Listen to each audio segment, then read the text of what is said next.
Assalamualaikum warahmatullahi wabarakatuh, Pak. Waalaikumsalam warahmatullahi wabarakatuh. Terima kasih Pak Arif sudah datang ke sini sesuai dengan perjanjian kita.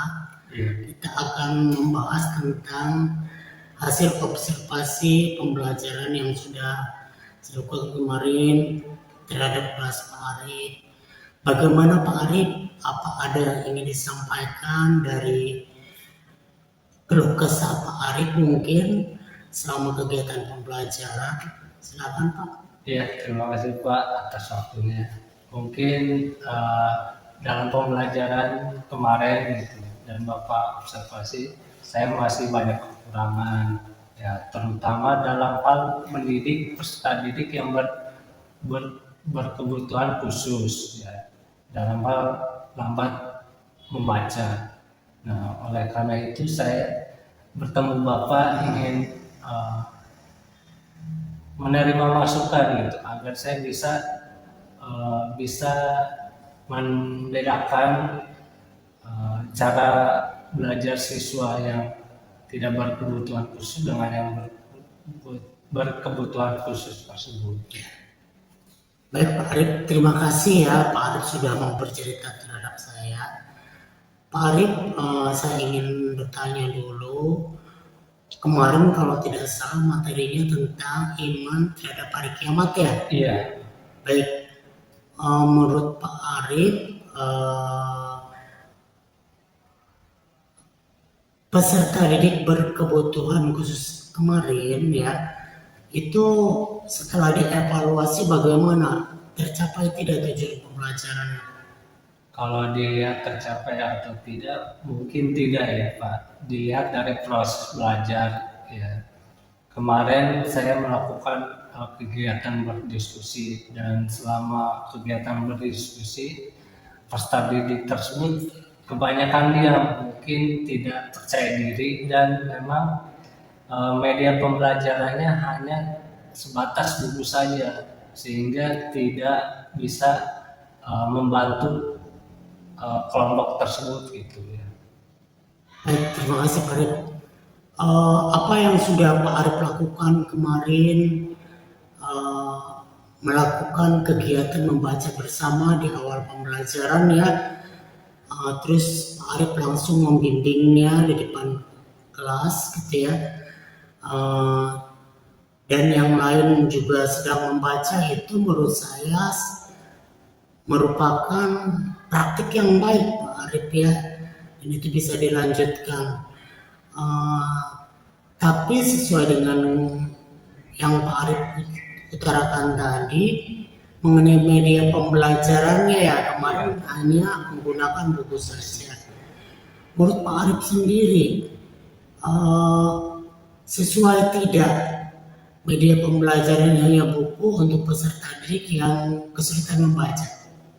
Secara pribadi tidak ya Pak. Tidak ya. Karena memang setiap orang beda pemahaman ketika belajar, ada yang secara textbook, ada yang visual dan lain sebagainya. Oh begitu. Lalu menurut Pak Arif, media belajar apa lagi yang harus Pak Arif yang bisa gitu sama Pak Arif disiapkan untuk menambah kemampuan dari peserta didik berkebutuhan khusus tersebut terhadap tercapaian tujuan pembelajarannya. Oh iya, mungkin ada beberapa media pembelajaran mulai dari video, teks, gambar, dan lain sebagainya. Itu yang memang harus saya persiapkan terlebih dahulu. Ya. Karena kemarin ya, ada beberapa lain hal karena keterbatasan, jadi saya otomatis memakai textbook dulu, ya, sambil melihat apakah memang bisa berjalan dengan baik atau tidak peserta didik tersebut gitu. Ya. Baik Pak Arif ya. Tapi Pak Arif juga kemarin kan sudah menggunakan textbook itu dengan baik ya.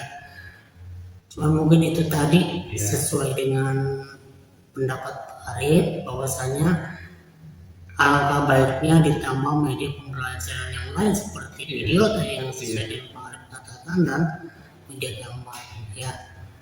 Dan itu bagus sekali ya.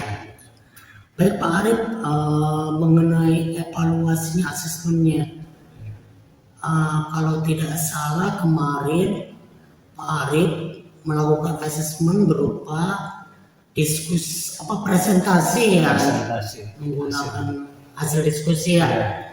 Nah menurut Bapak bagaimana? Apakah PDBK kemarin ya, kalau tidak salah namanya Agus ya, nampaknya dia menolak untuk kedepannya gitu, tidak mau presentasi. Itu bagaimana menurut pendapat Bapak sendiri? Kalau menurut pendapat saya mungkin ya dari beberapa evaluasi seharusnya memang harus ada perbedaan khusus ya buat PDBK tersebut melalui presentasi berupa gambar gitu ya yang dilakukan oleh siswa tersebut. Baik, itu maksudnya. Nah sekarang bagaimana solusinya ya? Maksudnya semua modifikasi pembelajaran, media ajarnya terutama ya, dan evaluasinya. Nah sekarang saya ingin tahu siapa pihak yang bisa membantu Pak Arif. Mungkin Pak Arif kan tidak bisa menyiapkannya sendiri ya. Adakah orang yang bisa Pak Arif ajak kerjasama untuk membantu Pak Arif? Sebenarnya ada beberapa yang memang ahli IT, mulai dari Pak Rahmat, terus Bu Sukma yang bisa membimbing saya terhadap siswa yang berkebutuhan khusus tersebut itu. Bagus tuh Pak Arif ya. Kita tidak bisa tidak berkolaborasi. Begitu juga untuk penanganan peserta didik berkebutuhan khusus, kita harus berkolaborasi dengan guru lain, ya Pak ya, dan orang tua. Ya. Selanjutnya Pak, bagaimana nih untuk memastikan ke depannya bahwasanya Agus ini apa yang dilakukan Bapak ini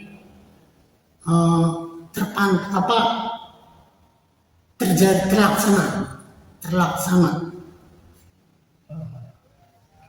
Harus kolaborasi dengan wali kelas, terus dengan orang tua juga, apa kelebihan, kekurangannya di mana. Mungkin saya juga belajar dari beberapa guru untuk menangani orang-orang tersebut, PDBK tersebut gitu ya.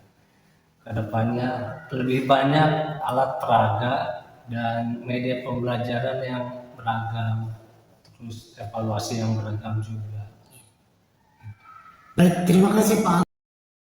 Luar biasa sekali menemukan jawabannya sendiri. Kalau boleh saya simpulkan tadi ya, bahwasanya peserta didik berkebutuhan khusus ini yang bersekolah di sekolah reguler ya memang perlu kita bina semuanya ya yang ada di kelas tersebut. Nah dalam dunia pendidikan ada yang namanya universal design for learning. Artinya, kita harus mendesain pembelajaran agar semua siswa dalam kelas tersebut bisa ikut belajar dan terpenuhi kebutuhan belajarnya. Tentu saja sesuai dengan yang Bapak katakan tadi, beragam media pembelajaran dan beragam asesmen itu akan mengakomodasi kebutuhan belajar peserta didik yang beragam juga. Ya, ada lagi yang disampaikan Pak? Cukup. Ya, terima kasih, tetap semangat, semoga sehat dan sukses. Siap Pak, terima kasih masukannya dan saran yang bisa saya nanti terapkan di kemudian hari. Assalamualaikum warahmatullahi wabarakatuh. Waalaikumsalam warahmatullahi wabarakatuh.